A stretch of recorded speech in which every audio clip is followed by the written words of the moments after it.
আজ অনেক দিন পর আইটিআই যাচ্ছি। আমাকে দেখে বুঝতেই পারছো কতটা এক্সস্টেড আছি। তার উপর আবার আমতলা মোড়ে এত জ্যাম, প্রায় 30 মিনিট বাসে বসে আছি। লাস্টে তো বিরক্ত হয়ে নেমেই গেলাম। শরীরটাও একদম ভালো নেই, আর সব সমস্যা আজকেই হচ্ছে। যাই হোক, পৌঁছে গেছি সেই পরিচিত জায়গায়। আইটিআই ক্যাম্পাসের মধ্যে এরকম অনেকগুলো খেজুর গাছ আছে, সবাই মিলে সেগুলোই পাড়ার চেষ্টা চলছে।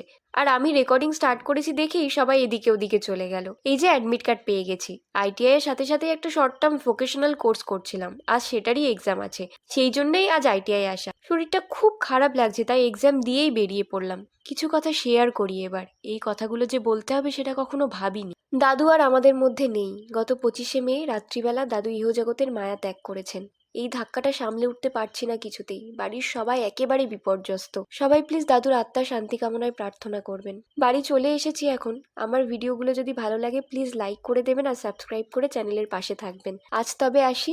বাই।